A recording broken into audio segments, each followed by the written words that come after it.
Hi, welcome back, or welcome if you're new. This is Breathe and Budget, and my name is Taryn. On this channel, we discuss all things finance related, including things that impact our finances.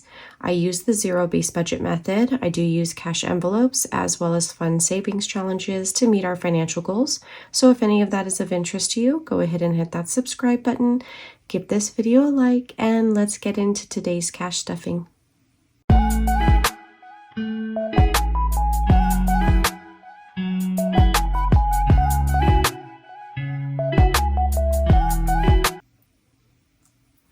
All right, so today we are going to cash stuff for the second check for the month of November. And I already cash stuffed some into our high priority like vehicle sinking funds.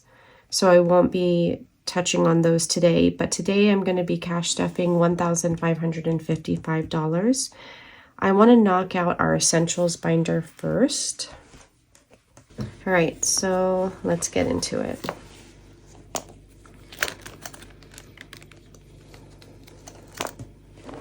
There are only two envelopes that are going to get cash stuff, and that is going to be our personal spending as well as dining out. So in my personal spending, I'm going to add another 100, and what I did was a 50. I did two 20s, and I did a 10. And you guys know I always put the 50s in hopes that that helps me like not spend it, because I oftentimes don't like breaking bigger bills. So it has worked so far. I have not, like every month when I cash stuff the 200 for myself, I always have the 50s left. So that seems to be working. So now I will have 190. Yes, 190. And that is what I will have for the rest of the month. And who knows, this might be a month where I give myself grace and use it. And I may not have a lot to put towards my 1 month ahead challenge. But again, I'm pretty driven to getting that one done. So we will see. And then my husband is going to get 100. So I just did all 20s for him. Let me get, because he spends his pretty quick, let me put the not so pretty 20s. Mine, I try to do like the nicer bills just because most of the time mine goes to like savings, and I like the crisper bills in the envelopes that are meant for like long-term sinking funds. So 20, 40, 60, 80, 100 is going to go into his envelope. There we go. And then dining out. I did two 20s and a 10. We do have yoga this coming weekend, but it is also Veterans Day, and so I might be able to pick up some free food for myself, and I would just have to make a purchase for my daughter, so that should work out well. All right, so that's it for the essentials binder. Let me get that closed up. I am still very much in love with my cover. I don't mind the added step of tying the bow. I don't know. I love it. I love the feeling of it. It's just so soft and fluffy. So I am still very much obsessed with it, and my husband has not ruined it. So let's hope that that stays that way. All right, so let's hop into my favorite of all the binders, and that is my holiday binder. Saving for the holidays was such a huge thing for me when we first started our like financial journey of like creating a budget and using like cash envelopes. Being able to cash flow these events and stuff was honestly life-changing for me. I can't explain it, but not having to go into debt for these things, not having to ask for money, making these events, holidays and things like that happen. I don't know. There's just something, it was just so liberating for me because we went so long struggling and not being able to do what we wanted to do at the level we wanted to do it, right? So that really made a big difference for me. So I am actually going to, I had this left over from Easter last year, 10, 15, 16, 17, 18. Let me put that to the side for a second because I think I'm going to just throw that into, I'm sorry for the glare. I'm going to just throw that into my savings binder. And I'm going to fully cash fund Easter for 2024 already. So I'm going to go ahead and put 300 into Easter. I will eventually, like probably in the next month or so, put this into the high yield savings account and just put a fully funded placeholder. But again, for me, cash stuffing, tangible, visual, seeing it is really important for me to stay on track and things like that. So yes, I could have just transferred this 300 to the high yield savings account. I 100% get that. But there's just something about this process, putting it in this envelope, seeing it fully funded, even pulling it out and putting a fully funded like placeholder. There's just something psychological about that for me that keeps me driven to keep going and to stay on this healthy journey with our money. So to each their own, but that's what I've chosen to do. And let's see, Mother's Day is already fully funded to, yep. So when I go and do my cash condensing video, I will pull for Mother's Day, I'll pull Easter, I'll put fully funded, and I will get those into high yield savings accounts for now. Father's Day, let's see where we're at, because I think I only needed 100 more. Yeah, so I have 200. I'm going to add another 100 right now, and that will also make Father's Day for next year fully funded. So again, this will probably be pulled out when I do my cash condensing. So now I have like a very strong reason to make my fully funded placeholders. I have like 3 made for myself, but I might need to make more. So I am not cash stuffing those yet. I do want to get a jump start on Halloween for next year. So as you guys know, I try to cash stuff for bills, events, birthdays, and things like that, holidays, right after they've passed for the next year. So my goal is to try to be a year ahead. So I'm going to put 200 to Halloween, and that's going to get us nearly 50% done for the goal that we have set for next year. Okay. I don't have anything going to spooky decor. And then I think just for River's birthday, I am adding 100 for River's birthday. Sorry for the glare. So we do have 500 because that is my threshold when I get $500 in a certain category. Most categories, like certain things, are only 300. That's my goal. So I'll put a fully funded. But other ones where I'm trying to go higher, as soon as I have 500, I will go ahead and put a placeholder. So this is sitting in a high yield savings account. And let's see, did we get to our 1,000? I think we may have. So 1, 2, 3, 4, 5. All right, so now what's going to happen is I'm going to pull this when I do my cash condensing. That 1,000 is going to sit in a high yield savings account until we spend it for her birthday. I will swap this 500 out and just put a fully funded in there. Or I might even just put $1,000 placeholder in there. That might be nice to see. So we are done. I started saving for River's 10th birthday right after her 9th birthday passed in February of this year. So however many months that is, I'm tired, don't want to do the math. that is how long it took us. I was very dedicated to putting, you know, anywhere from $100 to $200 a month away to getting to 1,000. We do not normally spend this much on birthdays. That is extravagant in my opinion and not necessary, but this is her double digits. So to me, it's a really big deal and I want to make a really big deal out of it. So the rest are good. Let me move that. Okay, so that's it for the holiday binder. I love this binder. It's my favorite. I know I say that every single time, but I can't stress it enough. I love that. All right, so let's do, I have only one in my emergency binder. So this is my like long-term emergency sinking funds. So if you've been following me, you know I have like my pet emergency.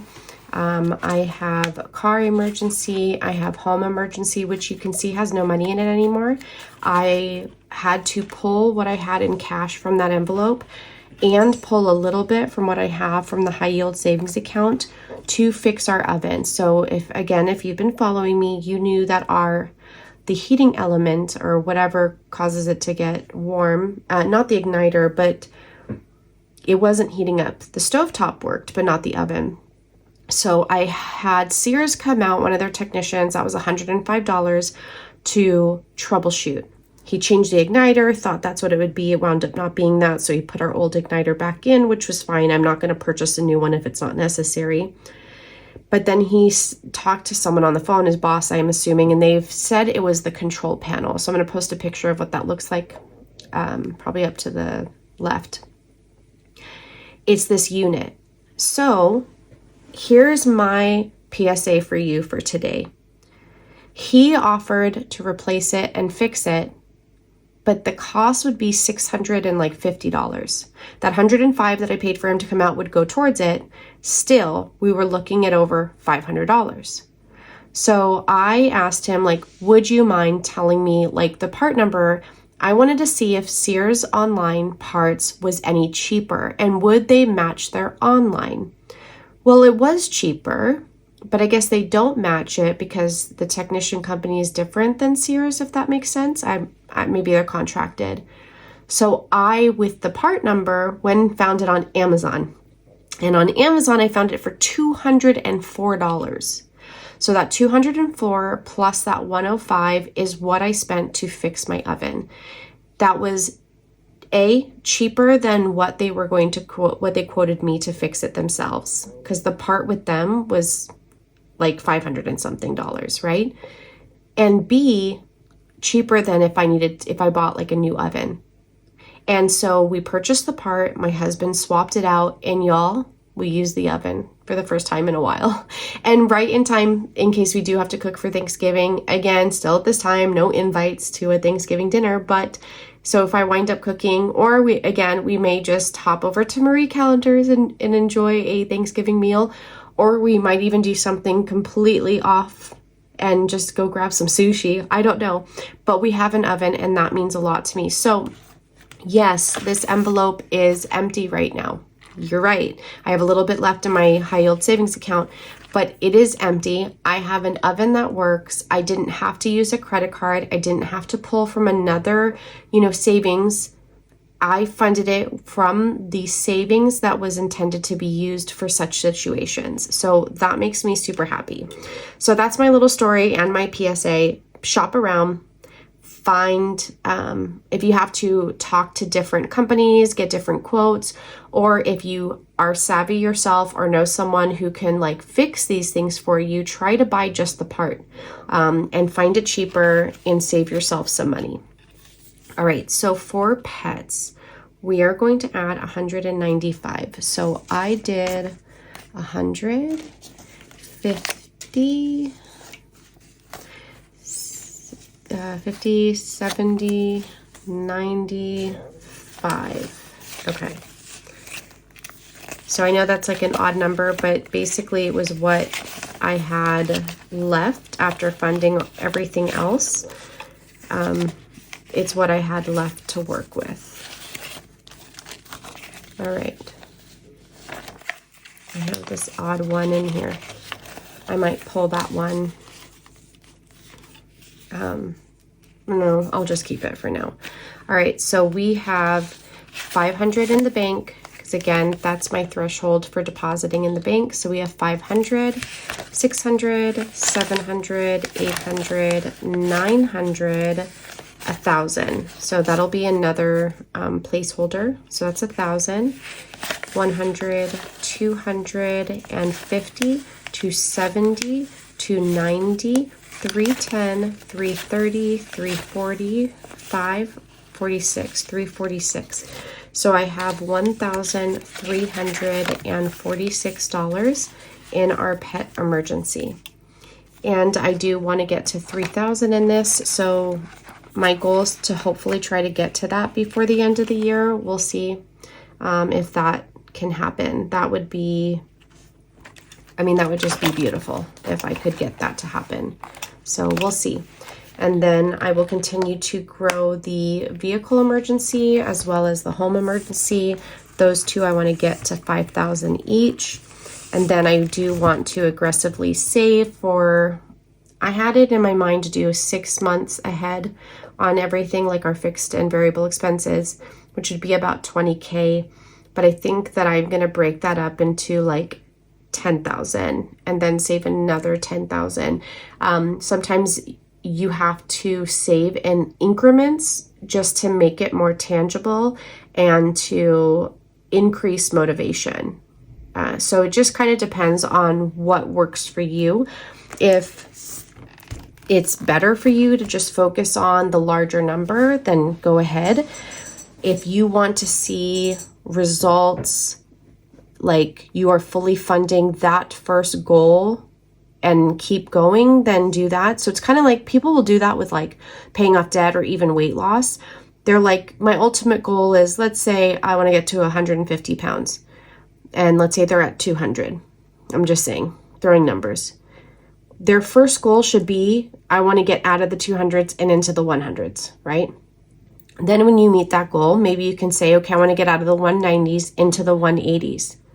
Instead of seeing this slow and often sometimes painful journey to the 150, make a more tangible and goal, like a goal that's easier to reach quicker. Sorry, I'm not finding the right words tonight, but I'm hoping that like my point is coming across. So you can do the same when it comes to saving. You may have your long-term goal. You may have that big number in mind, but break it up into more tangible goals. All right, so this is my low priority binder. So things that they are important to me. I do want to fund them, but they are not urgent, or they may not be time sensitive. So family fun is going to get $40. I just did 2 20s. So this would be, let me actually do a little bit of a nicer 20 here. We had like $100 in here, but I pulled that to pay for our San Diego weekend. So I just want to put a little bit back in here to get it going again. So that's actually it for the low priority binder. We are going to move to the high priority binder now. So this is my high priority binder. I have my little abundance affirmation card here, which I will like read when I go into this binder, or just whenever I need to increase my abundant mindset. Trying to get rid of that glare. Okay. So I do always encourage that as well. Affirmations, positive things, whether it's Post-its on your mirror in the bathroom or wall art, or a gratitude journal, but just things that really encourage and increase positive thoughts. And your mindset is huge. Literally, your internal thoughts become your external reality. And it's that in so many aspects of our life, but also financially and abundantly, to have what you need to provide for your family. All right, so for Roth IRA, I am going to add $100 bill. I think we should be able to cash condense this as well, put a placeholder and throw this into the actual Roth IRA and get it vested. You can't just throw money into these types of accounts like 401ks, Roth IRAs without going in and making like the purchase of the stock or the ETF, whatever it is that you're purchasing. So we have 100, 200, 300, 400, and 550. So what I will do is I will probably deposit the whole 550, and I don't have a $50 placeholder, so I'll probably put like a $500 placeholder and then maybe just make a note on a post-it that I have that extra 50. I don't know. The smallest placeholder I have is $100. So I already did all the vehicle ones. I did that in a previous video. Trash is going to get a 20 and a 10. I'm going to do the not so nice 20 because this should bring us to what we need for our trash bill that's coming in December. So it's approximately $110. So we have 50, 70, 90, 110. So that's good. I will deposit that as it comes closer to when the bill is due, and I will get that paid. So I just recently started to cash stuff for the trash as well as the water, but that's, you know, I didn't before. I would just pay it with whatever corresponding paycheck happened right before the due date, but I have found I really like cash stuffing for these, like $20 like each paycheck, and so that I'm just completely ready when that bill is due, and it doesn't take such a large chunk from just that one paycheck, if that makes sense. I hope that that made sense. Okay, home renovations. This is going to be so that I can get new flooring. So it might take a little while. I'm not in dire need. There's no like damage. It's just I'd want a new floor. So I'm going to add a 20, so I have 60. I don't know if prices have changed so much in the past few years, but we did spend less than $800 on all the material for the floor that we have right now, and then my husband just installed it.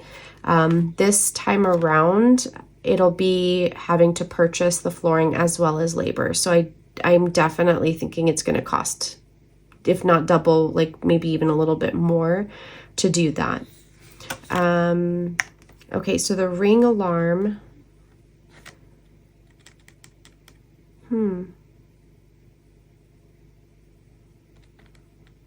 I think I did the vehicle registration. I'm going to have to check and watch my video because I'm going to have an extra. I have these 200s. What am I missing? I did at Easter. I did a Halloween. I did Father's Day, River's birthday, pets, the Roth IRA. I have no idea why I have $200 extra. I'll have to figure that out. Like I pulled that, but I may have just pulled too much and forgot that I had already cash stuffed for all the vehicle stuff. Yeah, I made a mistake somewhere. So ring alarm is going to get 20. So now we have 60. It's about $100 a year, and this is going to be due in, I want to say, the end of January. So I just need to revisit this one more time and make sure that I am going to have enough by the time the bill is due. I started to cash stuff for this much later than I should have, because again, this is one of those where I just normally cover it with whatever that paycheck is that's right before the due date, but I decided I didn't want to do that. So let me get my savings binder really quick, because I do want to put this extra that we have from Easter into my savings binder.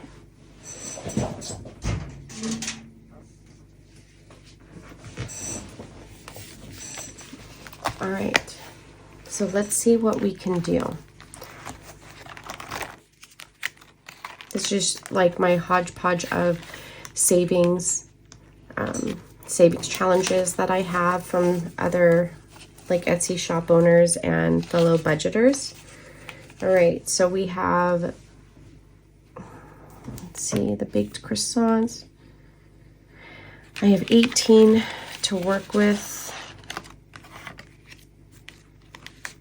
I'm going to do a 5 from here. So let me see if there's a 10 here. Let me get my marker.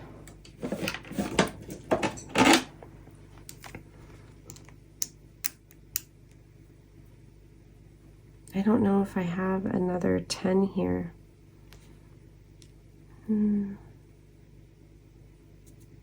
Nope.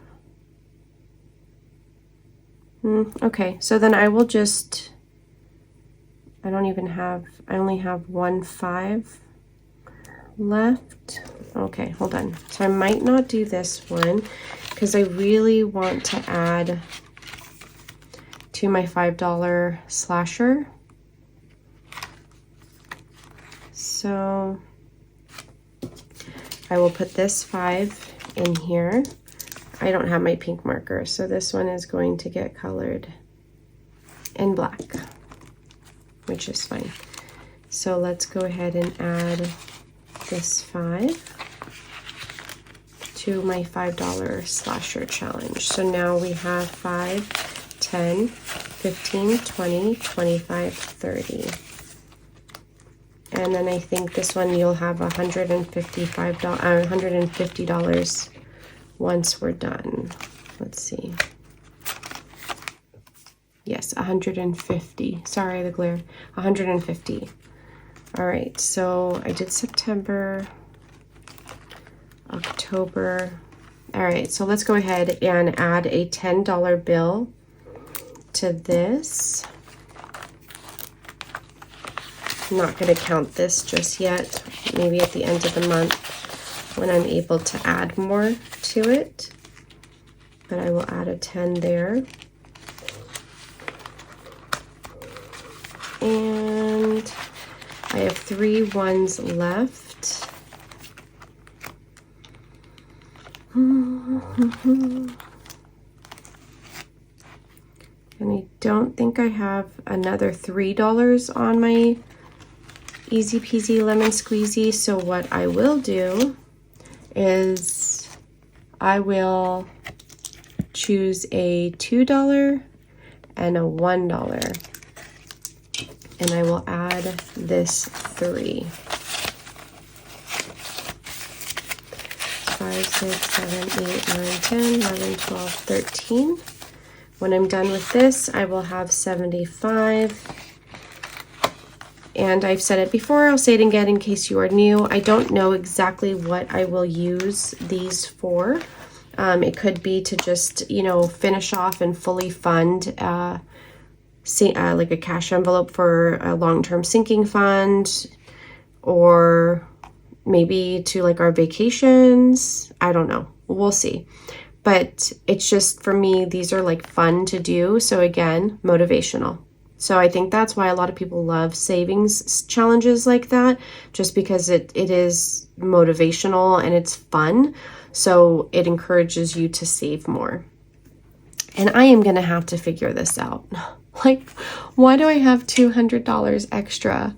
So I basically, when this happens, it just probably means that because I did it a little different this time, I did my vehicle savings last week and postponed my cash stuffing for this week, I may have just pulled an extra $200, and that's no big deal. I'll just throw it back into the bank. But overall, I'm super happy with the progress that we made, especially with jumpstarting our 2024 holidays. That's super important to me. I want to try to be a year ahead.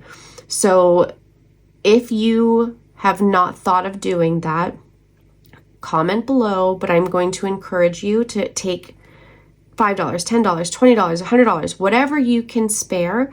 And I want you to throw it to your sinking fund for either Halloween next year or Thanksgiving next year. Comment below which one you chose and the amount that you chose to save, and make sure it is for next year. I promise you, it feels so good to know that you are like a year in advance planning and prepared for that, you know, whatever holiday you chose.